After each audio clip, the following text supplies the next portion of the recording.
Hello, investors. Let us start the video on our own channel, that is उल्टा दाव।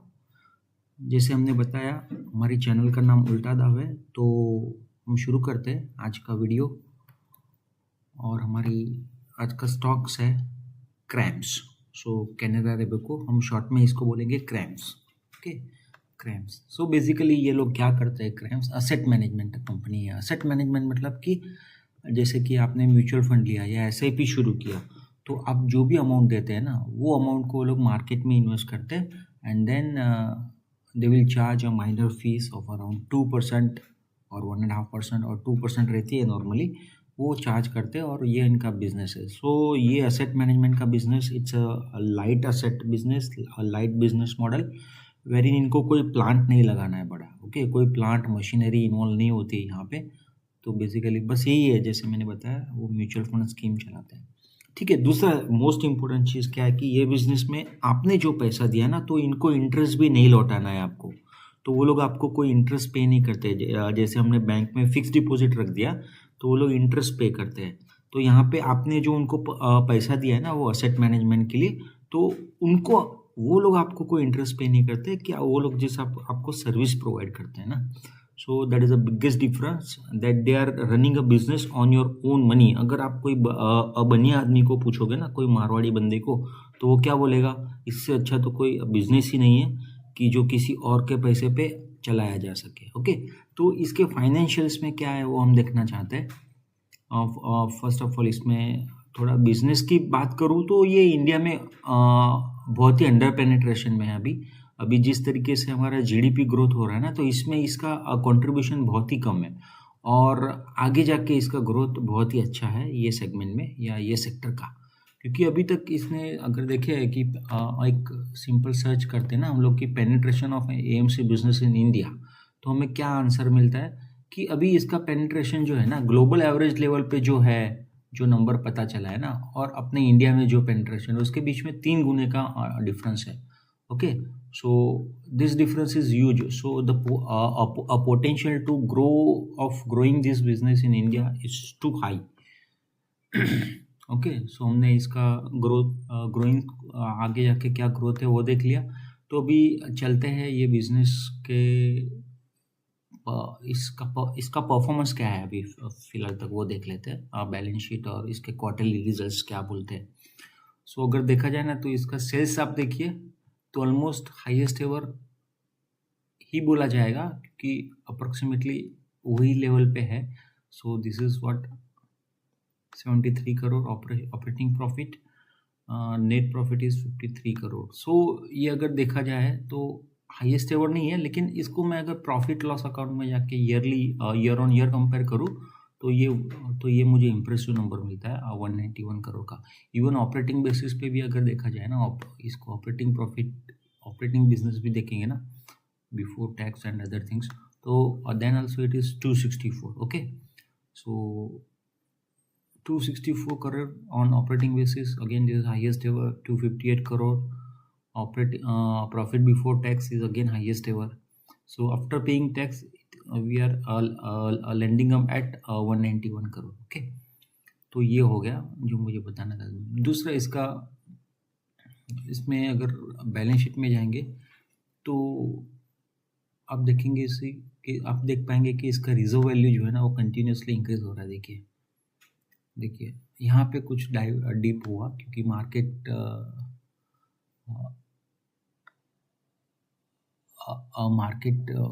Segment अच्छे नहीं थे, बहुत वोलेटाइल था, आपको पता है लास्ट ईयर। और ये फिर again they are bouncing back. So ये एक अच्छा कंपाउंडर है। अगर आप देखेंगे ना इसका कैश फ्लो, अगर आप देखते हैं ना, तो देखिए स्ट्रॉन्ग कैश फ्लो है, इनफैक्ट हाईएस्ट एवर पे है। तो बैलेंस शीट का भी जो आप रिजर्व वैल्यू देखेंगे ना, तो लोग अपना प्रॉफिट जो निकलता है ना, उसको वापस री इन्वेस्ट कर रहे हैं और वो उनके रिजर्व वैल्यू में वो दिखता भी है। सो एक अच्छा कंपाउंडर माना जाएगा। और इसका डेट वैल्यू देखेंगे ना, जिसमें इन्होंने बोरोइंग किया, तो 19 करोड़। सो 19 करोड़ 480 करोड़ के सामने बहुत ही निग्लिजिबल अमाउंट है। इनफैक्ट अब अगर आप अदर असेट में जाके देखेंगे तो कैश जो उनके पास पड़ा है ना, वो भी 8 करोड़ तो पड़ा है। तो अगर कैश भी अगर हम लोग समझो इग्नोर करते हैं और इसके कैश फ्लो में जाएंगे ना, तो cash flow is 157 crore and debt is 19 crore. So ये 19 करोड़ का डेट 157 करोड़ के सामने बहुत ही निग्लिजिबल अमाउंट है। So it's a net debt free company.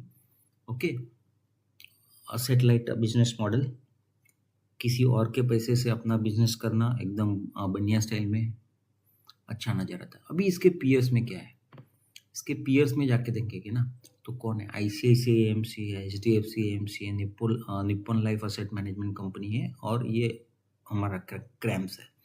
तो अगर आप क्रैम्स देखोगे ना, इसका इफिशिएंसी देखते हैं ना, तो आरओसी में नजर आता है 47%।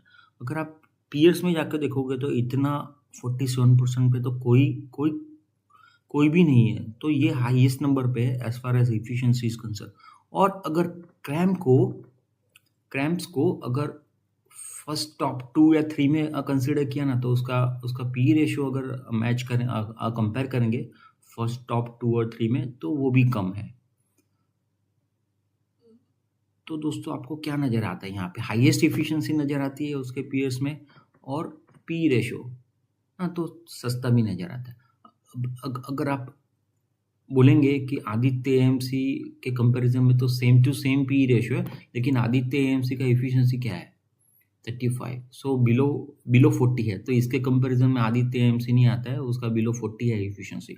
सो उसको इग्नोर करते हैं, और उसका पी रेशियो भी इससे कुछ ज़्यादा नहीं, कम ही है थोड़ा सा, और सेम है ऐसा बोल सकते हैं। सो उसको इग्नोर किया हमने। UT AMC again P ratio तो कम है, लेकिन क्या एफिशिएंसी अगेन बिलो 40 है, तो बहुत ही कम है ये 23%, इसलिए उसको भी एनालिसिस से इग्नोर किया गया है, आदित्य एएमसी और यूटी एएमसी को। तो कैनेरा रीबॉक को ये जो क्रैम्प्स है ना, उसके कुछ अच्छा, अभी उसका पी रेशियो तो कम है, लेकिन क्या प्रॉफिट ग्रोथ उसका कम है। हमने उसका प्रॉफिट तो देख लिया, क्या इसकी प्रॉफिट ग्रो होने की जो रफ्तार है वो कम है क्या, इसलिए उसको पी थोड़ा सा कम मिला है क्या, वो देख लेते हैं। तो एक छोटे से एक्सेल शीट में इसका ये जो ग्रोथ रिकॉर्ड है ना, उसको प्लॉट करेंगे, या जस्ट इजी कंपैरिजन के लिए मैं क्या करता हूँ, ये जो क्रैम्प्स है ना, उसको एक कॉलम में डालता हूँ एक्सेल के। तो नहीं, ये दोस्तों थोड़ा इजी हो जाता है कंपेयर करने के लिए, और कोई रीज़न नहीं है, आपको समझ में भी आएगी चीज़ें कि कैसे इसका कंपैरिजन किया जाता है एनालिसिस के लिए। How do we analyse the stock easily little. So this is growth rate. Okay, ये ग्रोथ रेट यहाँ पे प्लॉट कर दिया, आपका पेस्ट कर दिया, इसका यहाँ पे लिख लिया क्रैम्प्स। ओके, थोड़ा कॉलम फॉर्मेट के ऊपर थोड़ा सा ज़्यादा ध्यान नहीं देंगे, क्योंकि फॉर्मेट इंपॉर्टेंट नहीं है हमको, तो इसका कंपैरिजन इसका एनालिसिस जो करना है वो इम्पोर्टेंट है। अभी यहाँ पे मैं H D F C AMC है, उसका प्रॉफिट ग्रोथ प्लॉट करता हूँ यहाँ पे, उसका कंपैरिजन के लिए, आई मीन। तो देखते हैं क्या चीज़ें निकल के आती है। तो ये रहा H D F C AMC, इसको कॉपी किया, एक्सेल में गए, यहाँ पे इसको पेस्ट किया, थोड़ा ऊपर नीचे फॉर्मेटिंग कर दिया, यहाँ पे लिख दिया H D F C AMC, ठीक है, ये भी हो गया। तो इसको कंपेयर करते हैं, क्या चीज़ें क्या नज़र आती है। अगर लास्ट 12 मंथ का आप देखोगे तो growth rate H D F C AMC का 22% है, इसके कंपैरिजन में क्रैम्प्स है उसका 26% है। तो ये तो अच्छा दिखता है क्रैम्प्स। और अगर 3 साल का इसका डेटा जो हमें क्रैम्प्स में मिल रहा है, वो अगेन 47% है, उसके कंपैरिजन में H D F C AMC का 21% है दोस्तों। तो यहाँ पे तो क्रैम्प्स ही अच्छा दिखता है एच डी एफ सी के, ये इसका कंपैरिजन किया तो ठीक है। ये हो गया दूसरा का, और एक कंपनी है निप्पन असेट मैनेजमेंट, ठीक है, ये निप्पन असेट मैनेजमेंट का कंपनी, उसका प्रॉफिट ग्रोथ भी यहाँ पे प्लॉट करेंगे।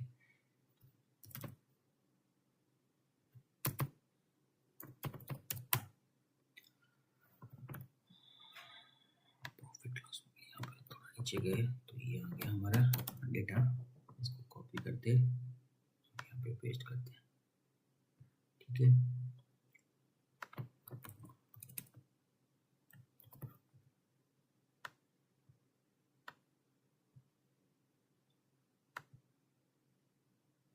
दोस्तों वीडियो थोड़ा लंबा होगा, लेकिन चीज़ें बहुत क्लियर होगी और क्रिस्प होगी और समझने में थोड़ी आसानी होगी, तो थोड़ा सा पेशेंस रखिएगा। तो यहाँ पे हम देखेंगे निप्पॉन एसेट मैनेजमेंट में क्या हो रहा है। तो ये क्लियर है, लास्ट ट्रेलिंग 12 मंथ का इनका प्रॉफिट ग्रोथ है 8%, जबकि क्रैम्स का है 26%। ओके, 3 ईयर का निप्पॉन एसेट मैनेजमेंट का ग्रोथ है 20%, वहाँ पे क्रैम्स का ग्रोथ है 47%। सो ये दोनों जो प्लेयर है ना, उसके कंपैरिजन में इसका ग्रोथ रेट बहुत ही ज़्यादा है। On the other side P is, what is P as we seen, P ratio क्या मिलता है दोस्तों, कम मिलता है। तो आपको कुछ उल्टा दिखाई देता है, हाँ, वैल्यू दिखाई देता है दोस्तों? अगर हाँ तो प्लीज़ कमेंट बॉक्स में लिख देना कि यस। तो HDFC AMC का है पी रेशो 40, तो मैं यहाँ लिख देता हूँ 40। क्रैम्स का है 25.6। इतना एक्यूरेट नहीं जाएंगे, डिजिट टू डिजिट, थोड़ा कंपैरिजन में इजी हो जाता है। 41 डिसीजन लेने के लिए इजी हो जाता है। I will write 41 year. Okay, तो पी रेशो ग्रोथ रेट ज़्यादा है और पी रेशो कम है दोस्तों, ठीक है। कुछ उल्टा दिखाई दे रहा है, ऐसा क्यों है करके आपके दिमाग में आता होगा, ऐसा क्यों है, ऐसा नहीं होना चाहिए। और अगर ऐसा है तो हमारे लिए ये उल्टा दाव हो जाएगा इन्वेस्टमेंट के लिए, ठीक है। ये तो हो गया पी रेशो। अभी क्या प्राइस टू बुक में कुछ प्रॉब्लम है क्या, वो भी एक बार हम देख लेते हैं, प्राइस टू बुक वैल्यू, ठीक है। तो अब यहाँ पे आप प्राइस टू बुक वैल्यू देखोगे, क्रैम्स का है 7.39, HDFC AMC का है 13, ठीक है, जिसका प्रॉफिट ग्रोथ रेट हमने देख लिया थोड़ा सा कम है क्रैम से, ठीक है। तो नहीं, सॉरी, ये NAM है, निप्पॉन एसेट मैनेजमेंट, तो इसका है 13, NAM जिसको बोलेंगे हम लोग, शॉर्ट में बोलेंगे NAM। सो NAM का थोड़ा कम है, HDFC AMC का भी, सॉरी, ज़्यादा है, प्राइस टू बुक वैल्यू ज़्यादा है जबकि रेट कम है। सॉरी, थोड़ा बोलने में मिस्टेक हो गई। सो यहाँ पे 7, 13 और 14, हाँ, 7,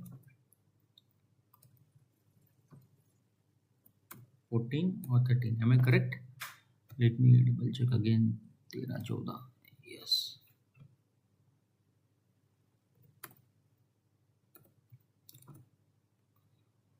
Yes, now I'm correct. ठीक है, तो ये देखिए दोस्तों, तो यहाँ पे प्रॉफिट ग्रोथ भी ज़्यादा है, पी रेशो भी दोनों से कम है, प्राइस टू बुक भी दोनों से कम है। तो इसको क्या बोला जाएगा, प्योरली वैल्यू गैप बोला जाएगा। और अगर हम इन्वेस्ट करते हैं इसमें तो it is called value investment, इसलिए हमने चैनल का नाम भी रखा है उल्टा दाव। तो ये हो गया इसका कंपैरिजन। तो और एक क्वेश्चन ऐसा आता है कि क्या इसके प्रमोटर कोई, जैसे कि इसका कैनरा बैंक के साथ अगर टाइप है तो क्या जॉइंट वेंचर है, तो क्या पूरा ये क्या PSU है क्या, उसकी वजह से इसको लो पी वैल्यू मिला है क्या? तो एक बार इसके प्रमोटर्स में जाके देख लेते हैं तो पता चलता है हमको कि इसके प्रमोटर में जाके देख लेते हैं क्रैम के।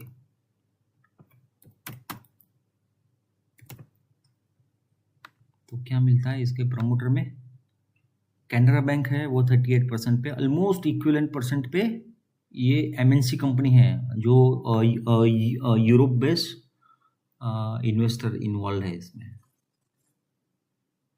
Okay, so institution is involved, so it is very strong, it is believed to be strong, it's not a PSU। Okay, तो ये कोई PSU नहीं है। और अगर आप देखेंगे तो और पब्लिक के पास तो बहुत ही कम है यहाँ पे शेयर होल्डिंग, ये सबसे ज़्यादा पसंद आता है मुझे। एक तो ये डेट फ्री कंपनी है और ऊपर से उसका जो पब्लिक के पास जो माल है वो बहुत ही कम है। Okay, so this is almost strong, this is very very strong. So इसको पी रेशो कम मिलने का रीज़न ये नहीं है कि वो PSU। ओके दोस्तों, तो इसको मिस इंटरप्रेट नहीं करना कि ये PSU है, इसमें इंस्टीट्यूशंस इन्वॉल्व है जो MNC भी, इसको MNC भी आप बोल सकते हैं क्योंकि 37% पे ये। ओके, सो ये मुझे एक अच्छा वैल्यू गैप दिख रहा है। ओके, तो यहाँ पे हम अभी इसका गैप अगर हम निकालते हैं पी रेशो का, तो भी यहाँ पे 25 से लेके अगर हम 40 का भी गैप अगर हम ये पकड़ते हैं, ये गैप 25 to 40 HDFC AMC के साथ, तो भी ये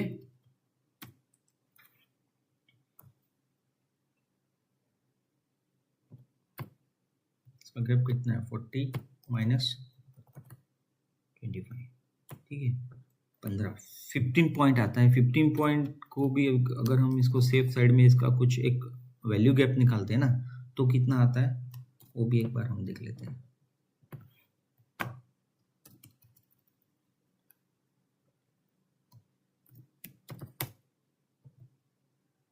तो 37% का तो यहाँ पे मुझे स्ट्रेट एक जंप मिल रहा है जो इसका वैल्यू गैप है। तो यहाँ पे प्योरली पी रेशो पे ये 37% से यहाँ पे गेन आ सकता है ये स्टॉक में। और अगर बुक वैल्यू पे देखा जाए तो ये तो डबल का गैप है दोस्तों। अगर यहाँ पे 7 है तो यहाँ पे 14 है और यहाँ पे 13 है, सो ऑलमोस्ट डबल का गैप हमको प्राइस टू बुक में दिखाई देता है। और इतने बड़े गैप जो है ना दोस्तों, वो ज़्यादा देर तक नहीं रहते, जो मेरा एक्सपीरियंस है ना। तो इसको ये जो 37.5% है ना, उसको आप समझ लीजिए कि 1 साल लगेगा। तो अगर हम 1 साल के लिए भी ये स्टॉक में इन्वेस्ट करते हैं तो 37% in a year is believe to be good gain, ठीक है। अगर इसका हम टेक्निकल चार्ट देखने की ज़रूरत नहीं वैसे, क्योंकि वैल्यू गैप ही ज़्यादा है, लेकिन एक बार मैं देख लेता हूँ कि इसका चार्ट क्या बोलता है, ठीक है। ये चार्ट पे जाएंगे हम लोग। तो ये रिसेंटली लिस्ट की गई थी अभी कंपनी अक्टूबर 2025 में, ठीक है। अब मैंने यहाँ पे डेटा दोस्तों जानबूझ के जो 3 महीने का है उसको हाइड कर दिया है, क्योंकि सेबी रेगुलेशंस इन्वॉल्व हो जाता है। तो मैं लेटेस्ट इन्फॉर्मेशन आपको नहीं दिखा सकता यहाँ पे। सो यहाँ पे मैंने 3 महीने का डेटा छुपा दिया है। तो अगर ये यहाँ से अगर ऑल टाइम, क्योंकि इसका परफॉर्मेंस आप देखेंगे तो जैसे हमने देखा यहाँ पे इसका परफॉर्मेंस जो है प्रॉफिट लॉस अकाउंट में 191 crore, that is all time high. अगर ये यहाँ से ऑल टाइम हाई जाता है ना यहाँ से भी, तो ये भी एक 23% का गैप है, जो 1 साल में मुझे क्लियरली आते हुए ये दिख रहा है। ये अचीव हो जाना चाहिए 1 साल में। तो टेक्निकली 23%, और अगर इसका फंडामेंटल से इसको अगर कंपेयर करते हैं इसका वैल्यू गैप से, तो 37% का गैप तो क्लियर दिख रहा है यहाँ पे। तो हाँ, और हाँ ये तो हो गया, ये जो बातें हमने की वो तो प्रेजेंट की हो गई। लेकिन फ्यूचर क्या, अगर हम इन्वेस्ट करते हैं तो हमेशा एक रिस्क बना रहता है कि फ्यूचर में इसका परफॉर्मेंस आएगा कि नहीं। तो इसका मैनेजमेंट क्या बोलता है वो थोड़ा एक बार हम देख लेते हैं, ठीक है। मैनेजमेंट क्या बोलता है,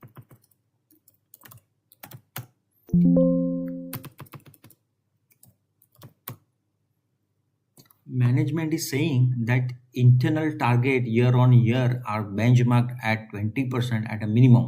Okay, you can calculate yourself. ये क्या किसी ने क्वेश्चन पूछा है इन्वेस्टर ने, और ये राजेश जी जो है वो मैनेजमेंट में है। वो यहाँ से ये पता चलता है कि राजेश जी जो है वो कौन है। तो राजेश नरूला जी जो है वो मैनेजिंग डायरेक्टर है। उनका कहना है कि हमारा आने वाले टाइम में जो इंटरनल टारगेट है वो 20% मिनिमम है ना। अगर तो फ्यूचर भी इनको ब्राइट लगता है। Management is quite positive. और दूसरा इनका जो एक्सपेंशन प्लान्स है ना, वो इनका एक गिफ्ट सिटी में ये अपना प्रेजेंस भी बताने की ये इनकी बातें ये चल रही है कि इनका बोलना है we will clearly evaluate that should be the next step in the next 6 to 12 months as to whether we should do AIF। AIF क्या है, जैसे कि हम पोर्टफोलियो मैनेजमेंट रहते हैं ना, ऐसे कुछ स्कीम्स है उसमें भी जाना चाहते हैं, और we should get into the GIFT City और एज अ पैसिव। तो ये इनके एक्सपेंशन प्लान्स भी है दोस्तों। तो हमने प्रेजेंस देख लिया, इसका फ्यूचर देख लिया, और पास्ट में क्या है ना, तो पास्ट ग्रोथ भी यहाँ से हमको ये इसका ग्रोथ स्टोरी भी हमने ये देख लिया कि इसका पास्ट स्टोरी क्या है वो पता चल जाता है। पास्ट पता चल गया, प्रेजेंस देख लिया, उसका कंपैरिजन देख लिया, आने वाला फ्यूचर भी देख लिया। तो यहाँ पे हमको इन्वेस्टमेंट करने के लिए कोई ज़्यादा डर नहीं लगता है। अगर हम यहाँ पे तो कितना इन्वेस्ट कर सकते हैं, तो नेक्स्ट क्वेश्चन आता है कि हम कितना इन्वेस्ट कर सकते हैं इसमें। तो indirectly the question is how much allocation we can give to this stock। तो मेरा आंसर है कि इसको 5% allocation से ले सकते हैं। 5% का अलोकेशन का मतलब ये है कि अगर आपके पास 100 रुपया है तो ये स्टॉक में आप 5 रुपया इन्वेस्ट कर सकते हैं। तो 5 रुपया ही क्यों इन्वेस्ट करना है? आप पूछेंगे कि अगर इतना अच्छा स्टॉक है, इतना अच्छा वैल्यू गैप है तो 5% ही क्यों इसमें इन्वेस्ट करना है? इसका जवाब ये है दोस्तों कि मार्केट में सेंटीमेंट है वो चेंज होते रहते हैं। तो मार्केट में हमेशा कोई भी स्टॉक का नीचे जाने का गुंजाइश भी होता है। अगर इसमें आप बड़ा क्रंच लगा दोगे ना तो आपके पोर्टफोलियो को ये बड़ा डैमेज कर सकता है। अगर आप बड़ा वैल्यू डालोगे, बड़ा अलोकेशन डालोगे तो आपके तो मार्केट के साथ ये स्टॉक भी नीचे चला जाएगा। लेट से एक अनसर्टेनिटी तो हमेशा रहती है मार्केट में, और उसको ध्यान में रखते हुए इसका अलोकेशन हमने 5% तक की रखा है। तो आपका portfolio, the reason is that portfolio overall damage नहीं होना चाहिए, इसलिए इसका 5% का हमने अलोकेशन रखना है, इससे ज़्यादा नहीं रख सकते। ठीक है, मेरा खुद का इन्वेस्टमेंट इसमें मैं मंडे को करने वाला हूँ। तो दोस्तों जो मैं इन्वेस्टमेंट करूँगा उसका प्रूफ्स जो मुझे सेबी अलाउड करता है उस तरीके से मैं यहाँ पे नेक्स्ट वीडियो जो मंडे को आएगा उसमें मैं आपको शेयर कर दूंगा। Thank you and have a happy investing to you all guys. Thank you.